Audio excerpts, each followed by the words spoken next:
बिस्मिल्लाहिर्रहमानिर्रहीम। अस्सलाम अलैकुम।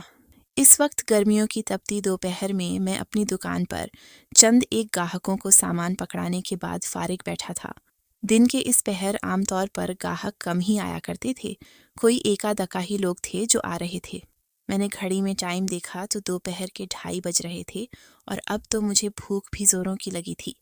घर जाकर खाना खाने का तो सवाल ही पैदा नहीं होता था, क्योंकि घर के नाम पर मेरे पास बस एक मकान ही था जिसमें बसने वाले लोगों को मेरे खाने पीने या आराम से कोई गरज नहीं थी। उन्हें तो बस मेरे कमाकर लाए हुए पैसों से मतलब था, और अगर उन्हें पता चल जाता कि मैं दुकान बंद करके खाना खाने आया हूँ तो क़यामत ही खड़ी कर देते। इसीलिए मैं उठकर दुकान बंद करने लगा था। अभी मैंने दुकान का शटर नीचे नहीं किया था कि सामने से आती हुई एक मासूम बच्ची पर मेरी नज़र पड़ी।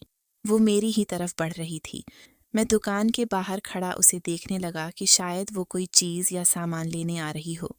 उसके हाथ में कपड़े से ढकी कोई चीज़ थी जो उसने पास आकर मुझे देते हुए कहा कि ये खाना आपके लिए अम्मी ने भेजा है।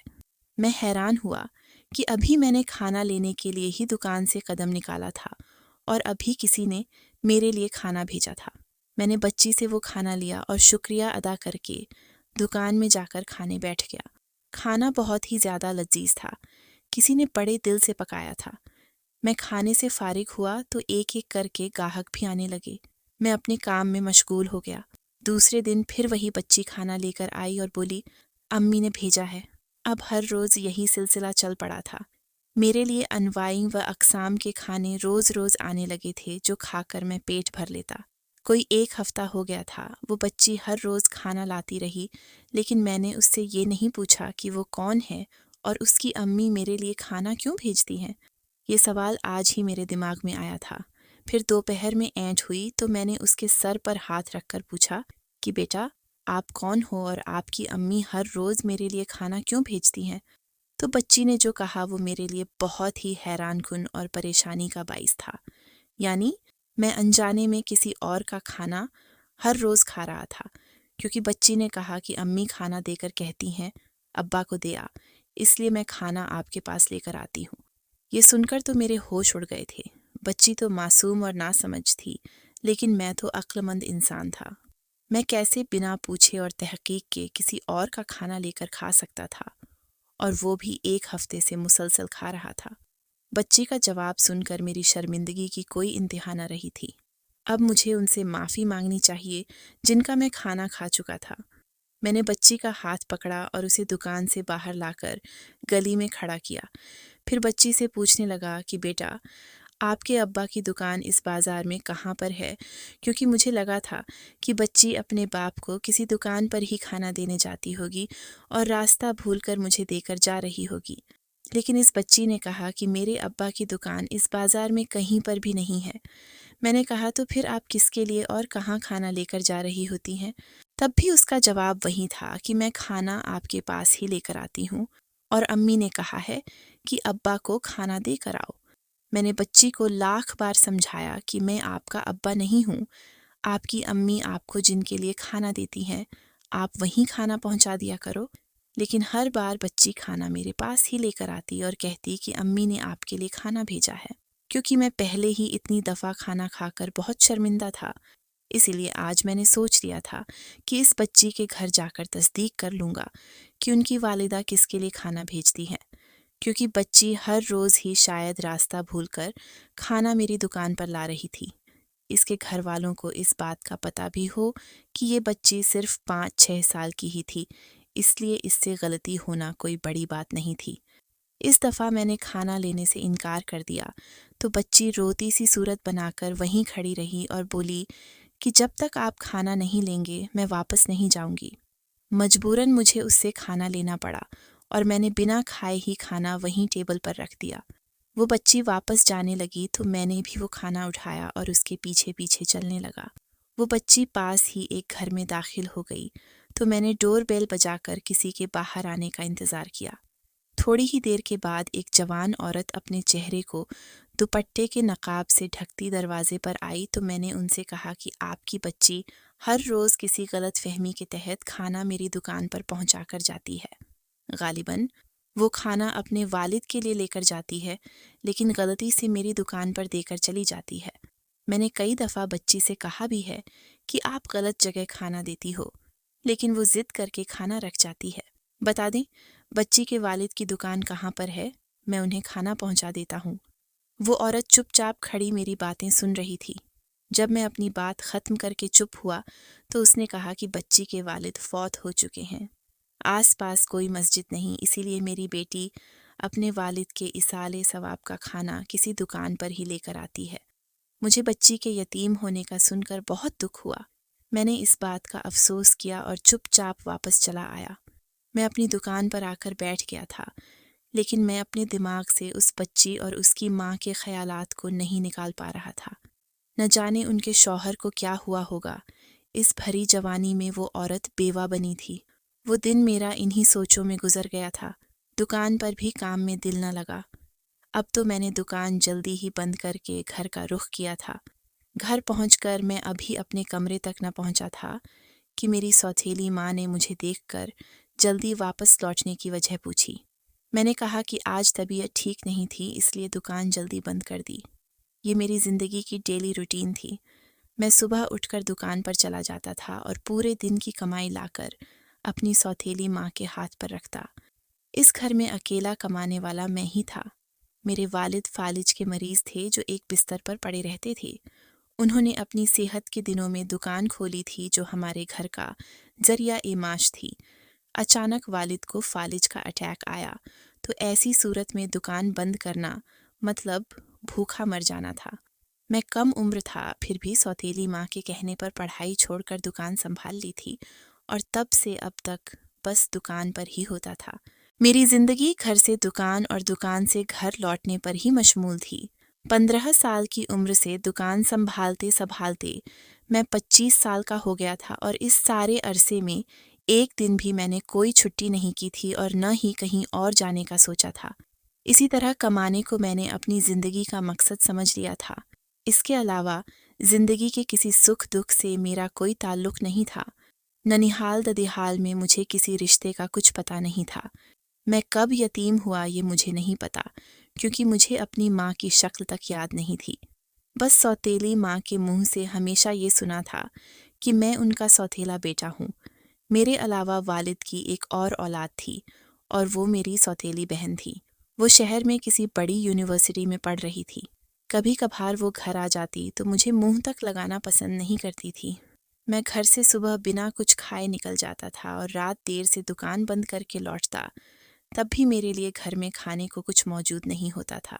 सौतेली माँ जो भी पकाती सिर्फ खुद खाती और वालिद को खिलाती। मेरे लिए यही गनीमत थी कि वो मेरे वालिद का ख्याल रख रही थी, वरना वो वालिद को भी अपने ऊपर बोझ ही समझती थी। वालिद की खातिर ही मैं इस घर का खर्चा उठा रहा था, जिसमें मेरी सौतेली माँ और बहन भी आती थीं। मैं हर रोज़ ही 5-10 हज़ार लाकर सौतेली माँ को देता था, लेकिन फिर भी उनके मुताबिक मैंने इन लोगों के लिए क्या ही किया था। वालिद मेरे एक कमरे में पड़े रहते थे। उनसे मेरा मिलना भी उनकी बीवी की इजाज़त पर मौकूफ़ था। अगर वो चाहती तो मुझे वालिद के कमरे में जाने की इजाज़त देती, अगर न चाहती तो हफ्ता भर में अपने वालिद को नहीं देख सकता था। मुझे बचपन से ही उनके आगे कोई सवाल करने की आदत नहीं थी और ये आदत भी मुझ में मेरे वालिद ने ही डाली थी। मेरी सौतेली माँ वालिद की बहुत ही चहेती थी, जब ही इसके बाद मुझे भी उनके सामने बोलने की जुर्रत नहीं थी। अपनी सौतेली माँ को देखकर मुझे उस औरत का ख्याल आ गया था जो अपने शौहर के मरने के बाद भी उसके लिए खाना भेज देती थी, और यहाँ मेरा वालिद जिंदा होते हुए भी एक रोटी का मोहताज था। कितनी बावफा थी वो औरत जो छोटी बच्ची के हाथ अपने शौहर के हिस्से का खाना मुझे भेज देती थी। मुझे उसकी आली ज़र्फ़ी पर शर्म आने लगी थी। काश मेरी माँ की मौत के बाद मेरे वालिद को भी कोई ऐसी बावफा बीवी मिली होती, तो आज हमारे घर में पैसों के अलावा इंसानों की भी कुछ कदर होती। रात तक अपने दिमाग में यही बातें सोचते सोचते जाने कब मेरी आंख लग गई थी। अगले रोज़ मामूल के मुताबिक मैं कमरे से निकलकर दुकान पर जाने लगा था, जब सौतेली माँ ने सामने आकर मुझे कहा कि लगता है दुकान पर आजकल तुम्हारा दिल नहीं लग रहा, इसलिए जल्दी दुकान बंद करने लगे हो। जानते भी हो कि तुम्हारे अलावा कमाने वाला इस घर में कोई नहीं है। तुम मर्द हो और ये तुम्हारी जिम्मेदारी बनती है कि हमें जो कुछ भी चाहिए वो तुम ला कर दो। तुम्हारे वालिद ने तुम्हारे कंधों पर ये बोझ डाला है, वरना मैं तुमसे 1 रुपया तक नहीं मांगती। मैं उनसे ज़्यादा किसी बात पर बहस नहीं करता था, इसलिए मैंने हामी भर दी और बोला कि कोशिश करूँगा कि आइंदा आपको कुछ पैसे ज़्यादा दे सकूँ। तब उन्होंने कहा कि अगले हफ्ते मेरी बेटी अपनी पढ़ाई मुकम्मल करके वापस आ रही है और उसके वापस आते ही मैं उसके लिए रिश्ता देखना शुरू कर दूँगी। उसकी शादी करूँगी। उसकी शादी के लिए भी तुम्हें ही कुछ करना होगा। आखिर वो तुम्हारी बहन और तुम्हारी जिम्मेदारी है। मैं चाहती हूँ कि रिश्ता पक्का होने से पहले ही मैं उसके लिए कुछ जहीज़ का सामान जमा कर सकूँ। अगर तुम कुछ पैसों का इकट्ठा बंदोबस्त कर सकते हो तो चंद लाख का बंदोबस्त करो, क्योंकि मैं ज़्यादा वक्त अपनी बेटी इस घर की गरीबी में नहीं रख सकती। उनकी इस बात का मेरे पास कोई जवाब नहीं था, क्योंकि मैं चंद लाख इकट्ठे जमा नहीं कर सकता था। इसलिए मैं चुपचाप घर से निकल आया था और दुकान पर बैठा सोच रहा था कि मेरी बहन मुझसे 5 साल छोटी थी। उसकी शादी का ख्याल तो मेरी सौतेली माँ को था, लेकिन मेरा घर बसाने की उसने आज तक कभी बात नहीं की थी। आज दुकान पर निस्बतन ज़्यादा ही रश था, क्योंकि इन दिनों ईद का सीजन चल रहा था और मेरी कपड़े की दुकान थी। लोगों को सामान देते देते मुझे पता ही नहीं चला था कि कब वो प्यारी सी बच्ची मेरे लिए खाना लेकर आई थी और कितनी ही देर से मेरे फारिग होने का इंतज़ार कर रही थी। मैं चौंक गया। मैंने उससे पूछा कि आप कब आई हो, तो उसने बताया कि आधा घंटा हो गया। मुझे अपनी बेध्यानी पर शर्मिंदगी हुई और फिर उससे खाना लेकर मैंने दुकान का शटर गिरा दिया था, वरना लोगों ने मुझे ये 2 नवाले भी नहीं खाने देने थे। खाना खाकर मैं फिर से काम पर लग गया। असर के करीब कुछ रश कम हुआ तो मैं फारिग दुकान में बैठा हुआ था जब मेरी नज़र बाहर गली की तरफ गई। वही औरत इस बच्ची को उठाए तेज तेज कदमों से कहीं जा रही थी। बच्ची जो उसके कंधे पर थी उसे देखकर मुझे परेशानी हुई। मैं फौरन अपनी दुकान से बाहर निकल आया और उन्हें रोककर पूछा कि क्या मुआमला है। औरत ने बताया कि बच्ची पर बुखार की वजह से गनुदगी तारी हो गई है। मैं इसे लेकर हॉस्पिटल जा रही हूँ। मैंने अपनी करीब ही खड़ी मोटरसाइकिल दोस्त से ली और बच्चे को सामने बिठाकर उस औरत को पीछे बैठने का कहा। हम 10 मिनट के अंदर हॉस्पिटल में मौजूद थे, जहाँ फौरन बच्ची का ट्रीटमेंट शुरू हुआ और थोड़ी ही देर में उसका बुखार भी उतर चुका था। उस औरत ने मेरा शुक्रिया अदा किया तो मैंने इस बात को अपना फ़र्ज़ बताकर उन्हें शर्मिंदा न होने का कहा। फिर उन दोनों को मोटरसाइकिल पर मैं घर छोड़ने आया तो उस औरत ने मुझे अंदर आकर चाय पीने की पेशकश की, लेकिन मैंने कहा कि नहीं, आप बच्ची का ख्याल रखें, मैं फिर कभी चाय पी लूँगा। मैं वहाँ से निकलकर घर आया तो मेरे घर पर भी इमरजेंसी की सूरत ए हाल थी। सौतेली माँ ने कहा कि कहाँ रह गए थे तुम? मैंने दुकान पर लड़का भेजा, लेकिन दुकान भी बंद थी। तुम्हारे वालिद की तबीयत अचानक बिगड़ गई थी। डॉक्टर मौजूद था। मैं फौरन भागकर वालिद के पास पहुंचा, लेकिन डॉक्टर ने बताया कि वालिद चंद घड़ियों के मेहमान हैं। उन्हें फालिज का एक और शदीद किस्म का अटैक आया था। रात तक वालिद इस दुनिया में मुझे तन्हा छोड़कर जा चुके थे। वालिद की तदफीन और बाकी इंतज़ामात से फारिग होकर मैं चंद दिन घर पर ही रहा था। अब मेरा दुकान खोलने और काम करने का बिल्कुल भी दिल नहीं करता था। वालिद की मौत का ऐसा गम लगा था जिसका बोझ दिल से उतर नहीं रहा था। मेरी सौतेली बहन भी यूनिवर्सिटी छोड़कर आ चुकी थी। सौतेली माँ हर वक्त मुझसे पैसे मांगती रहती और मुझे घर बनी चाय का एक कप नहीं देती थी कि तुम्हारी खिदमत हमारा फ़र्ज़ नहीं बनता। 1 हफ्ता मेरा घर पर ही गुजरा था। 1 हफ्ते के बाद मेरी सौतेली बहन के लिए रिश्ते आना शुरू हुए। उसकी माँ ने उसके लिए एक लड़का पसंद कर लिया था। वालिद की मौत के दूसरे हफ्ते ही माँ ने उसका सादगी के साथ निकाह करने का फैसला कर लिया था, जिसके लिए मेरे सामने उसने बड़ी रकम की डिमांड की थी, लेकिन मैं इतनी बड़ी रकम कहाँ से लाता।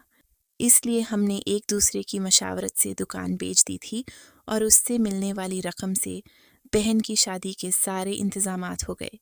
बेटी की शादी होते ही माँ भी उसी के साथ दूसरे शहर मुंतकिल हो गई थी। चंद रोज़ में घर पर अकेला ही रह गया था। फिर एक रोज़ जब घर खाली करवाने कुछ लोग आए तो उन्होंने ये घर भी फ़रोख्त कर दिया था और धोखे से दुकान के नाम पर मुझसे घर के कागज़ात भी दस्तखत करवा लिए। मेरे पास घर खाली करने के अलावा कोई रास्ता नहीं था। घर के बाद दुकान भी मालिकान ने खाली करने का कह दिया था। मुझे दुकान बंद किए 2 महीने गुजर चुके थे। एक रोज़ जब मैं मज़दूरों से दुकान का सामान निकलवा रहा था, तभी वो बच्ची मेरे पास आई और बोली, अंकल आप कहाँ चले गए थे?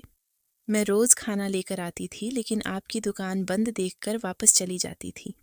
मैंने बच्ची को प्यार किया और उसे बताया कि ये अब दुकान मेरी नहीं रही और न ही अब मेरा घर यहाँ पर है। मैं कहीं और चला जाऊँगा। वो बच्ची रोती सी सूरत बनाकर अपने घर चली गई थी और थोड़ी ही देर बाद मेरे लिए खाना लेकर आई। मैंने उससे खाना ले लिया तो वो बोली, अंकल अम्मी कह रही हैं उस दिन चाय का आप कहकर गए, फिर पीने नहीं आए। मैंने सोचा चलो जाते जाते ये वादा भी पूरा कर लेता हूँ और उनके घर चाय पीने चला गया।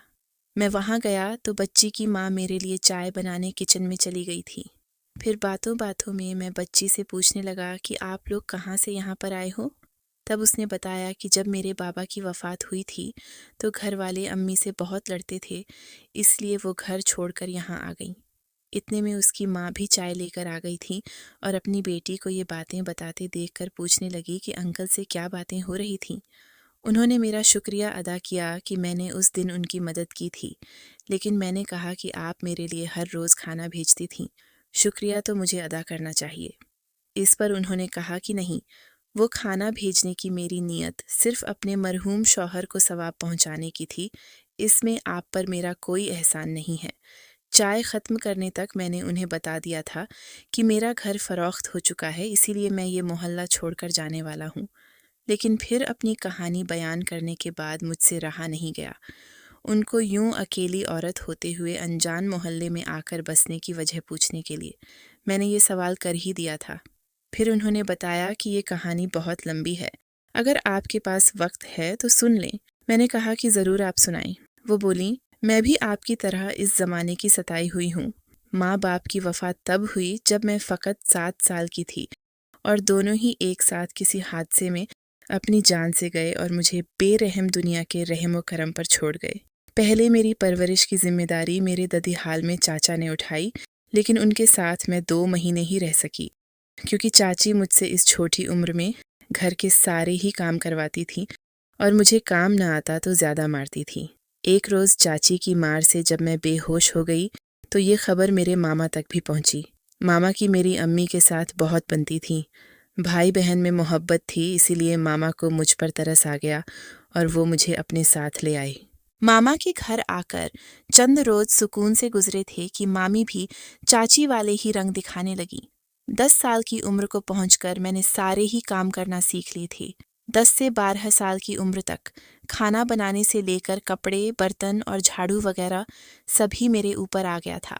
अब मामा को भी मेरे काम करने से कोई एतराज़ नहीं था, क्योंकि मामी का कहना था कि इस उम्र में ये सब लड़कियों को घरदारी सिखाने के लिए करवाना ही पड़ता है। मैं 12 साल की थी जब मामा के बड़े बेटे के रिश्ते की बात चली तो लड़की वालों ने बदले में मेरा हाथ मांग लिया और मामी के बड़े बेटे के साथ मेरी भी उसी घर में मंगनी हो गई। लेकिन मामा का बेटा बड़ा था, इसलिए उसकी शादी भी जल्द ही तारीख तय हुई और मैं छोटी थी। मेरा मंगेतर भी लगभग मेरी ही उम्र का था, इसलिए हमारी शादी चंद सालों बाद होनी थी। मेरा ससुराल अच्छा था, इसलिए अब मुझे थोड़ा बहुत प्यार मिल जाता था।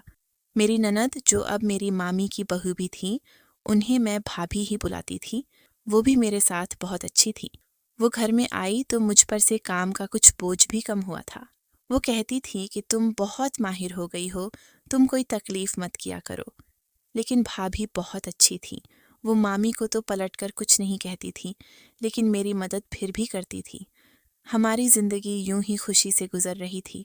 मैं 17 साल की हो चुकी थी। मेरा मंगेतर अक्सर हमारे घर आता जाता रहता था और मुझे देखकर बहुत खुश होता था। हम दोनों ही एक दूसरे को पसंद करते थे, लेकिन घर में इतनी आज़ादी नहीं थी कि मिल बैठकर बातें करते, इसलिए हम दोनों अक्सर छुपकर बात कर लिया करते थे, जिसमें भाभी की हमें भरपूर मदद हासिल थी। ये मेरी ज़िंदगी के बहुत ही खूबसूरत दिन थे। वो आता तो मेरे लिए हमेशा ही कोई न कोई तोहफ़ा ज़रूर लेकर आता। मेरी होने वाली सास भी मेरे लिए तोहफ़े, तहाइफ और खाने पीने की चीज़ें भेजती ही रहती थी। मुझे ससुराल का बहुत प्यार हासिल था, लेकिन किस्मत मेरी अब भी ख़राब थी। उन दिनों भाभी हमल से थीं, उनके आखिरी महीने चल रहे थे। वो अपने रूटीन के चेकअप के लिए हॉस्पिटल जा रही थी। गाड़ी में सिर्फ भाभी और भाई थे। एक हादसे में वो शदीद जख्मी हो गए। उन्हें फौरन हॉस्पिटल मुंतकिल किया गया, जहां भाभी का ऑपरेशन हुआ। उनका बच्चा तो बच गया, लेकिन अफसोस कि वो खुद इस दुनिया से चली गईं। भाभी के साथ साथ मेरी होने वाली ननद भी थी और उनका बच्चा पैदा होते ही यतीम हो गया था। मुझे अपनी यतीमी के दिन याद आने लगे तो मैंने उस बच्चे को गले से लगा लिया और माँ की तरह उसकी परवरिश करने लगी। भाभी के शौहर को अभी तक नहीं पता चला था कि वो अभी तक हॉस्पिटल में बेहोशी की हालत में मौजूद थे। लेकिन चंद रोज बाद एक बुरी खबर फिर आई और वो ये थी कि भाभी के शौहर की दोनों टांगें डॉक्टर्स को काटनी पड़ी थीं। वो हमेशा हमेशा के लिए माजूर हो चुके थे। ये बात सुनकर तो हमारे घर में मौत से भी बड़ा मातम मच गया था। हंसते खेलते घर में अब न कोई हंसता था न बोलता था। यहाँ तक कि खाने पीने का होश भी किसी को नहीं होता था। मैं उस मासूम नन्ही सी जान को हर वक्त गोद में लिए फिरती रहती थी और ये देखकर न जाने कब मेरी मामी के दिल में ये ख्याल आया कि वो मेरी शादी उसी बच्चे के बाप से करवा दे तो मैं दोनों को ही बखूबी संभाल लूँगी। लेकिन मैं अपने मंगेतर से बहुत मोहब्बत करती थी। ये बात सुनकर मैं बहुत ज़्यादा रोने लगी तो मेरे मामा को मुझ पर तरस आ गया था। लेकिन मामी ने अपने शौहर की एक न मानी और मेरे ससुराल वालों को साफ साफ इनकार कर दिया था कि हम ये रिश्ता ख़त्म करते हैं। वो लोग नाराज़ होकर चले गए थे। फिर एक रोज़ मामा ने मुझे पास बुलाकर पूछा कि तुम अपने सबका मंगेतर के साथ शादी करना चाहती हो? मैंने हाँ में सर हिलाया तो मामा ने फ़ोन करके उसे बुलाया और हम दोनों का निकाह मस्जिद में पढ़वाकर मुझे उसके साथ चोरी छुपे रुखसत कर दिया था। इस बात की मेरी मामी और उसके बेटे को खबर तक न हुई थी और उन दोनों ने ये समझ लिया था कि मैं घर से भाग चुकी हूँ। मुझे भाभी का मासूम बच्चा छोड़कर जाने का बिल्कुल भी दिल नहीं था, लेकिन मामा ने मुझे तसल्ली दी थी कि हम इस बच्चे को अच्छी तरह से रखेंगे। इसलिए मैं वहाँ से हमेशा हमेशा के लिए चली आई थी। लेकिन इस तरह चोरी छुपे निकाह करने के बाद मुझे अपने ससुराल में वो कदर कभी न मिल सकी जो एक खुशियों से लाई गई बहू की होती है। जब तक मेरे शौहर जिंदा थे बस ससुराल में गुजारा ही हो रहा था। मेरे शौहर एक फ़ौजी थे जो अक्सर अपनी ड्यूटी के सिलसिले में घर से बाहर रहते थे और मुझे सास और बाकी घर वालों से तरह तरह की बातें सुनने को मिलती थीं। मेरे शौहर को ड्यूटी पर गए हुए 1 महीना हो चुका था। जल्द ही वो छुट्टी लेकर घर वापस आने वाले थे, लेकिन उनके वापस आने से पहले ये खबर आ गई थी कि उन्हें शहीद कर दिया गया है। ये खबर सुनते ही मेरी सास मुझ पर बरस पड़ी थी कि तुम ही मनहूस हो जिससे शादी करके मेरा बेटा मरा है। ये सब यकीनन उस मासूम बच्चे की बद्दुआएं हैं जिसे तुम छोड़ कर आई हो। शौहर की मौत का सदमा मेरे लिए बहुत बड़ा था। ऊपर से घर में होने वाले हर रोज के झगड़े मुझे अंदर से खत्म कर रहे थे। शौहर की मौत के 1 महीने बाद ही मुझे पता चला कि मैं हामिला भी हूँ। अब मेरे ऊपर एक नन्ही सी जान की जिम्मेदारी भी आ गई थी। मेरी सास ने बड़ी मुश्किल से मुझे अपने घर पर रखा था, लेकिन जैसे ही मैंने एक बेटी को जन्म दिया तो वो मुझे घर पर रखने के लिए भी तैयार नहीं थी। लेकिन फिर भी मैंने ज़िंदगी के 4 साल वहाँ जानवरों की तरह रहकर गुजार दिए थे। फिर बहालत मजबूरी मुझे वो घर छोड़ना ही पड़ा था। इसलिए मैं वापस मामा के घर आई, लेकिन ये सुनकर बहुत ज़्यादा अफसोस हुआ कि मेरे मामा भी इस दुनिया से रुखसत हो चुके थे। मामी ने अपने बेटे की शादी एक बेवा औरत से कर दी थी, लेकिन उस औरत ने मेरी मामी को ही घर से निकाल दिया था और अपने माजूर शौहर और उसके बच्चे पर भी बड़े जुल्म करती थी। मैं खुद मजबूर और लाचार थी। मैं भला किसी की क्या मदद कर सकती थी? इसलिए अपना सा मुंह लेकर मैं वहाँ से भी निकल आई थी। यहाँ इस मोहल्ले में मैंने किराए का मकान लिया और अपने शौहर की मिलने वाली पेंशन पर गुजारा करने लगी थी। मुझे इस औरत की कहानी सुनकर बहुत ही ज़्यादा अफसोस हुआ था। वो तो मुझसे भी ज़्यादा मजबूर थी। मैं इजाज़त लेकर वहाँ से जाने लगा तो बच्ची मेरे सामने खड़ी हो गई थी। उसने कहा, अंकल आप कहीं मत जाए ना, आपके पास भी तो घर नहीं है, आप हमारे साथ रह लें प्लीज़। इस बात पर मैंने उसकी तरफ देखते हुए उसकी पेशकश कबूल कर ली थी।